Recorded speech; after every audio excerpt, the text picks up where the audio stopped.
जयंत ब्राह्मण के मुख से श्रवण कर लिया था कि बैसाख महीने में अगर शिवरात्रि पड़े और उस शिवरात्रि पर एक कलश का पात्र, लोटा तांबे का या मिट्टी में रखा हुआ जल पात्र में लेकर एक बेलपत्र का छोटा सा भाग उसमें छुआया हुआ, और फिर निवेदन कर रहा हूं अगर बेलपत्र उस दिन नहीं मिले तो पात्र लेकर चले जाना मंदिर में। मंदिर में शंकर जी पे तो बेलपत्र चढ़ी होगी ना, अरे बोलो तो जरा, चढ़ी होगी ना। उसी बेलपत्र को धोकर फिर जल के पात्र में उसको छुआकर फिर शंकर भगवान को भावों से, दिल से जो चाहते हो, धन वैभव संपदा सत्ता या रोग से मुक्ति, चाहे उदर से जुड़ी हो। हाँ, एक चीज का ध्यान करना, अगर संपदा के लिए, विवाह के लिए या विद्या के लिए या अन्य चीजों के लिए आप शिव जी को जल चढ़ा रहे हो तो उसके जल को उठाकर नहीं लाना है। और अगर रोग के लिए जल चढ़ा रहे हो कि मुझे ये तकलीफ है, घर में ये बीमारी चल रही है या रोग चल रहा है या किडनी का या लीवर का या कैंसर का या ब्लड प्रेशर का, तो जो जल तुमने समर्पित करा उसको लेकर आकर आचमन भी करना। कौन से दिन? जम के बोलो जरा। शिवरात्रि शंकर कह रहे हैं, मां उमा से, मां पार्वती से मेरा महेश कह रहा है, मेरा बाबा भोलेनाथ, मेरा बाबा विश्वनाथ, मेरा त्रिकालदर्शी कैलाशी अविनाशी कह रहा है कि हे पार्वती,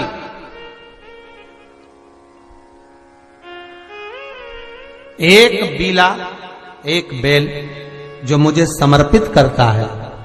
और समर्पित करने के बाद उस बेल की महत्वता देखिए, जो बैसाख महीने में बाबा शंकर को जो चढ़ाया जाता है और 1000 अश्वमेध यज्ञ का पुण्य फल हम प्राप्त कर लेते, मात्र एक फल चढ़ाकर, मात्र एक फल चढ़ाकर।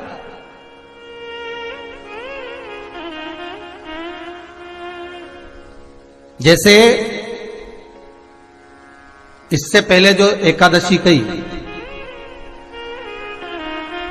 जिसको त्रिविधि एकादशी भी कहते हैं, पद्म पुराण में लिखा है और विष्णु पुराण में, एकादशी के दिन द्वादशी भी पड़ जाए, एकादशी के दिन त्रयोदशी भी पड़ जाए, मतलब एकादशी, द्वादशी और त्रयोदशी तीनों तिथियां एक साथ पड़ जाए, और उस दिन एकादशी का व्रत जो रख लेता है उसको 1000 एकादशी का पुण्य फल प्राप्त हो जाता है। फिर वो जिंदगी में एकादशी करे चाहे ना करे। और फिर ध्यान देना, कोई मर रहा है, कोई तड़प रहा है, और आपने तो अपने जीवन में एक ही एकादशी करी और वो कौन सी? त्रिविधि। और मान लो कोई मर रहा है तो आप उसमें से अपनी एकादशी में से आप 5 एकादशी दे सकते, भले आपने एक करी हो, क्योंकि आपने 1000 कर लिए एक साथ, उसका पुण्य आप किसी को प्रदान कर सकते, आप किसी को दे सकते।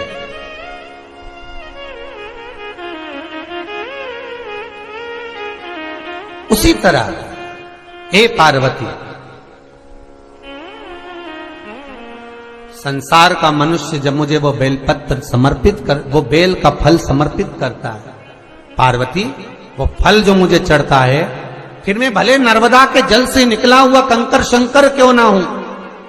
फिर चाहे मैं गंगा के जल से निकला हुआ कंकर शंकर क्यों ना हूं, चाहे फिर मैं यमुना के जल से निकला हुआ कंकर शंकर क्यों ना हूं, चाहे मैं सरयू के जल से निकला हुआ कंकर शंकर क्यों ना हूं, चाहे मंदाकिनी के जल से निकला हुआ कंकर शंकर क्यों ना हूं, ए पार्वती, फिर जो भी शिवलिंग पर वो बेल समर्पित होता है वो बेल उठाकर जीव अपने कार्य में ले सकता है। ये मां उमा से कह रहा है। तो उस बेल की महत्वता जानेंगे। अब अपन उस बेल को जानने के लिए वापिस स्कंद पुराण में चले, तो स्कंद पुराण में लिखा हुआ है कि जो बेल बैसाख के महीने में शंकर को चढ़ाया जाता है वो बेल का फल उठाकर रख लिया जाता है। बैसाख के महीने में उस चढ़े हुए, बाकी का आपको बेल का फल खाना हो तो बात दूसरी, पर चढ़ा हुआ जो बेल का फल है वो पूरा बैसाख नहीं खाना। बैसाख के बाद में अगला जो महीना आए उस महीने के अंदर उस फल के अंदर का गुर्दा निकालकर उसको सुखा लीजिए, और सुखाकर जिस व्यक्ति को पथरी की बीमारी हो और जिस व्यक्ति को पेट में बहुत भोजन पचता ही नहीं है, पूरा शरीर पाचन क्रिया बेकार हो गई, उस व्यक्ति को केवल 7 दिन तक शंकर पर चढ़ा हुआ वो बेलपत्र प्रदान कर दीजिए, पथरी भी बाहर और पाचन क्रिया भी ठीक, जिंदगी भर तकलीफ नहीं। उस बैसाख में उस फल की इतनी महत्वता बाबा भोलेनाथ स्कंद पुराण, लिंग पुराण, नर्मदा पुराण, पद्म पुराण के अंतर्गत, शिव महापुराण के अंतर्गत वर्णन कर, उसकी महत्वता है। वो बेल का फल साधारण नहीं हो सकता। कह रहा है। शिवरात्रि के दिन वो मिट्टी के पात्र का जल अपने घर के प्रत्येक व्यक्ति का स्पर्श कराकर उस मिट्टी के पात्र के जल को तांबे के पात्र में डाल लीजिए और घर के प्रत्येक व्यक्ति का स्पर्श करा लीजिए और शंकर भगवान पर कुंडकेश्वर महादेव के नाम से समर्पित करिए। कुंडकेश्वर महादेव। कभी जीवन में पीछे पलट कर देखने की जरूरत नहीं पड़ेगी, आप उन्नति की सीढ़ी की ओर बढ़ते चले जाओगे। बैसाख महीने में मट्टी के पात्र का जल भगवान शंकर को समर्पित होना चाहिए, उसका सुख हमारे जीवन को एक आनंद फल प्रदान। एक शीतल आरती होती है, मेरी जीजियों बड़े सावधानी से सुनिएगा। एक शीतल आरती होती है। कभी अगर तुम्हारे जीवन में अगर कभी तुमको ऐसा लगे कि रोग बड़ा भारी हो चुका है और बहुत भारी रोग मुझे घेरता जा रहा है, या डॉक्टर को दिखाने जा रहे हो और तुम्हें ऐसा लग रहा है कि डॉक्टर कोई बड़ी बीमारी बताएगा, तो उस समय पर शीतल आरती का प्रयोग करें। एक पुष्प हाथ की हथेली में रख लीजिए, एक पुष्प हाथ की हथेली में रख लीजिए। अब मंदार का जो पुष्प होता है, आंकड़े का जो फूल होता है, एक सफेद कलर का भी होता है और एक गुलाबी कलर का भी होता है। देखा है आप लोगों ने? बोलो, जम के बोलो, देखा है ना? गुलाबी कलर का जो पुष्प होता है वो आप मंदार का, आंकड़े का जो गुलाबी कलर का पुष्प होता है, आप टीवी पे देख रहे होंगे। एक सफेद देख रहे होंगे, एक मंदार का गुलाबी फूल, नीला कलर का फूल देख रहे होंगे। जो नीला कलर का जो पुष्प होता है, गुलाबी कलर का जो आंकड़े का फूल होता है, प्रयास करना जब किसी विषम परिस्थिति में फंस गए, विषम परिस्थिति, जब आपको लग रहा है कि मुझे बहुत भय लग रहा है, कुछ बुरा होने वाला, आपको लग रहा है आज मेरी उल्टी आंख बहुत फड़क रही है, कुछ गड़बड़ होने वाला है, आपको लग रहा है मेरी सीधी आंख फड़क रही, कुछ गड़बड़ होने वाला है, तब केवल वो नीला जो गुलाबी पुष्प है मंदार का, उसको कहीं से लाकर शिवालय में अशोक सुंदरी वाली जगह पर स्पर्श कर कर शिवलिंग पर आप चढ़ा दीजिए। आपकी विषम परिस्थिति कैसी भी होगी वो रास्ता बनाकर बाहर निकल जाएगी, आपको फंसना नहीं, परेशान नहीं। मंदार आंकड़ा, सफेद आंकड़े का पुष्प भी भगवान शिव को समर्पित होकर, जैसे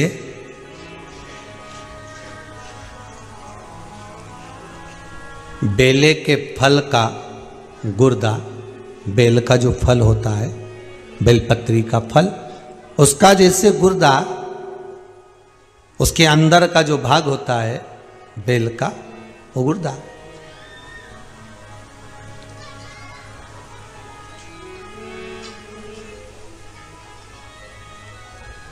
उसको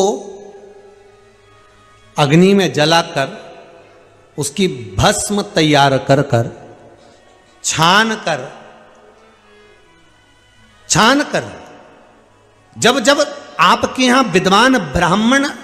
शिव जी का अभिषेक कराते हैं, पूजन कराते हैं, तो उसमें लिखते हैं पूजन के साहित्य में, बेलपत्री, धतूरा, दुर्वा, ये उसमें नीचे लिखेंगे भस्म। लिखते कि नहीं लिखते? लिखते हैं ना, भस्म अभिषेक में चाहिए रहती है। तब उस भस्म का थोड़ा सा भी भाग आप अगर शिव को समर्पित कर रहे हो तो ये जान लें कि शंकर मनवांछित फल प्रदान कर रहे हैं, शिव फल प्रदान कर रहे हैं।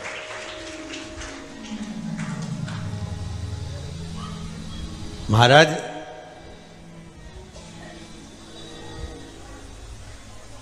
बेलपत्री के वृक्ष के नीचे बैठकर हाथ में एक बेलपत्र का पत्ता रखकर आप पंचाक्षर मंत्र नमः शिवाय, ओम नमः शिवाय या श्री शिवाय नमस्तुभ्यम या महामृत्युंजय मंत्र का स्मरण कर रहे हो, पर डंडी का भाग अपनी ओर, बेलपत्र की बीच वाली पत्ती का भाग बीच वाली उंगली की ओर रखकर अगर आप स्मरण कर रहे हैं और अपनी कामना कर कर बेलपत्री के वृक्ष के नीचे बैठकर उस पत्ते को सम्मुख रखकर बाबा से विनय कर कर एकांत में उस बेलपत्री के वृक्ष की छांव में, बेलपत्री के वृक्ष की छांव आप कामना कर कर उस पत्ते को शंकर भगवान के ऊपर समर्पित कर रहे हैं, तो ये जान कर रखें कि पार्वती और शिव का मिलन करवा रहे हैं और अपनी मनवांछित फल कामना पूर्ण करवा रहे हैं। क्योंकि शिव और पार्वती का जब मिलन होता है, शंकर पार्वती जब एक दूसरे के सम्मुख में होते हैं, शिव और पार्वती जब एक दूसरे के सामने अपने बच्चों के कारण एक दूसरे के सम्मुख में आते हैं, तो उनके चेहरे पर प्रसन्नता का भाव आ जाता है। फल, मनवांचित फल की कामना आप जिस कामना के लिए कर रहे हैं, विवाह के लिए, नौकरी के लिए, सर्विस के लिए, व्यापार के लिए, रोग मुक्ति के लिए, आप जिस कामना से कर रहे हैं, ईश्वर महादेव जो व्यक्ति पथभ्रष्ट हो जाए, जैसे मदिरा के नशे में पड़ गया, कहीं जुए में पड़ गया, कहीं मांसाहार में पड़ गया, कहीं व्यसन में पड़ गया, कहीं गलत काम में अगर कोई जा रहा है, तो श्रंभेश्वर महादेव के नाम से काली तिल भगवान शिव को समर्पित करी जाती है। महाराज काली तिल को वापस उठाकर ले आते हैं, उसी काली तिल को जो मदिरा का नशा करने वाला होता है या जो गलत व्यसन में डूबा हुआ होता है, उसको वो सुबह के समय अगर नहीं खाता तो भोजन के साथ उसको दिया जाए। श्रंभेश्वर महादेव, एक बेलपत्री का भी बहुत अच्छा प्रयोग है श्रंभेश्वर महादेव का, मदिरा पीने वालों के लिए, मांसाहार, व्यसन में, जुए में, वेश्यावृत्ति में, पर नारी में, गलत जगह पर जो डूबे रहते हैं उनके लिए। पहले की कथा में उसका वर्णन किया है बेलपत्री का। श्रंभेश्वर महादेव, एक बार सब बोलेंगे, कौन से महादेव? श्रंभेश्वर महादेव। फिर जम के बोल लो एक बार, श्रंभेश्वर महादेव। जब हमारे घर में क्रोध बढ़ता है या कोई गलत कार्य में जाने लगता है, तो श्रंभेश्वर महादेव का हमें शरणागति लेना चाहिए, श्रंभेश्वर महादेव का पूजन करना चालू कर देना चाहिए। कई लोग कहते हैं महाराज जी ये श्रंभेश्वर महादेव का मंदिर कहाँ मिलेगा, हम कहाँ पूजन करने जाए? कहीं नहीं जाना, तुम्हारे घर के पास में जो शंकर जी का मंदिर है वहीं जाओ, उसी देवालय में, उसी मंदिर में जाओ, श्रंभेश्वर महादेव के नाम से जल चढ़ाना प्रारंभ करेंगे। वो जल जो गलत संगत में पड़ा हुआ है उसका आचमन कराना प्रारंभ करेंगे, अपने आप उसकी धीरे धीरे बुद्धि सुधरना प्रारंभ हो जाएगी। ऐसा श्रंभेश्वर महादेव का नाम। गुर्दा, बेल का जो फल होता है, बेलपत्री का फल, उसका जैसे गुर्दा, उसके अंदर का जो भाग होता है बेल का, उसको अग्नि में जलाकर उसकी भस्म तैयार कर कर छान कर जब जब आपके यहां विद्वान ब्राह्मण शिव जी का अभिषेक कराते हैं, पूजन कराते हैं, तो उसमें लिखते हैं पूजन के साहित्य में, बेलपत्री, धतूरा, दुर्वा, ये उसमें नीचे लिखेंगे भस्म। लिखते कि नहीं लिखते? लिखते हैं ना, भस्म अभिषेक में चाहिए रहती। तब उस भस्म का थोड़ा सा भी भाग आप अगर शिव को समर्पित कर रहे हो, तो ये जान लें कि शंकर मनवांछित फल प्रदान कर रहे हैं। शिव बैसाख के महीने में मिट्टी के पात्र में जो रात्रि भर जल रखा हो, मिट्टी के पात्र में, अगर आपके पास में घड़ा हो, हंडा हो, नी हो, तो दिया हो, दीपक हो, कुल्लड़ हो, कोई भी तुम्हारे पास में बेलपत्री के वृक्ष के नीचे बैठकर वो जल बैसाख के महीने की किसी भी सोमवार के दिन, किसी भी सोमवार के दिन, बैसाख में हाथ में एक बेलपत्र का पत्ता रखकर, या बैसाख महीने के शिवरात्रि के दिन, वो आप पंचाक्षर मंत्र का जल अपने घर में प्रत्येक व्यक्ति का स्पर्श कराकर उस मिट्टी के पात्र के जल को तांबे के पात्र में डाल लीजिए और घर के प्रत्येक व्यक्ति का स्पर्श करा लीजिए और शंकर भगवान पर कुंदकेश्वर महादेव के नाम से समर्पित करिए। कभी जीवन में पीछे पलट कर देखने की जरूरत नहीं पड़ेगी, आप उन्नति की सीढ़ी की ओर बढ़। मेरा बाबा भोलेनाथ, मेरा बाबा विश्वनाथ, मेरा त्रिकालदर्शी कैलाशी अविनाशी कह रहा है कि हे पार्वती,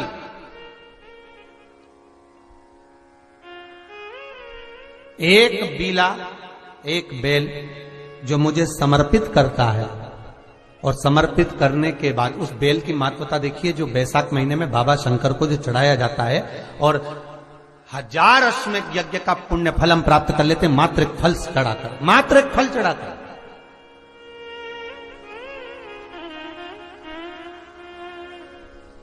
जैसे